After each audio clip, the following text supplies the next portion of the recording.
তোমাদের বোঝাবো প্রিন্সেস কাট blouse cutting.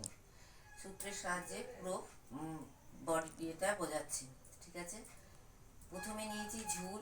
ঝুল এখানে কত আছে? 14। 14 সঙ্গে 1 ইঞ্চি যোগ করে 15 ইঞ্চি নিয়েছি। এখান থেকে এত দূর 15 ইঞ্চি নিয়েছি। এরপর নিয়েছি পুট। পুট নিয়েছি। পুটকে আমি ভেঙেছি, ভেঙে যা এসছে সেটা নিয়েছি। পুটকে ভেঙে হয়েছে আমার 5। এখানে পুট হচ্ছে 14। যেহেতু আমি পিছন গলা যা দিয়েছি সেই অনুযায়ী পুট নিচে আমি 5। এখান থেকে মোহরা নেমেছে, মোহরা হয়েছে আমার এখানে 5.5।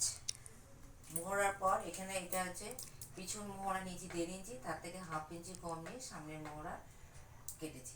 এইবারে গলা নিয়েছি, সামনের গলা নিয়েছি 4 ইঞ্চি আর পিছন গলা নিয়েছি 8 ইঞ্চি।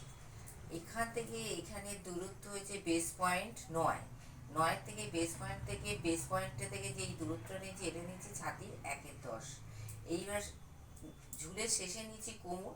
এই কোমরটা হচ্ছে ছাতির 1/4 কোমর। এই অবধি এসে ছাতির 1/4 যত অবধি এসে তত অবধি নিয়েছি, প্লাস 2 নিয়েছি। 2 নিয়েছি আমার এই এখান থেকে এত দূর এই টেকনিকটার জন্য। সেই জন্য আমি লিখেছি, দেখো পাশে 3 × 1/2 3.5 ইঞ্চি আমি নিচে এখানে নিচে 1.5, এখানে নিচে 3.5, যেহেতু 2 ইঞ্চি আমার এখানে টেকিংয়ের জন্য চলে যাবে। এটা হচ্ছে প্রিন্সেস কাট ব্লাউজের সূত্রের সাহায্যে প্রিন্সেস কাট ব্লাউজের কাটিং।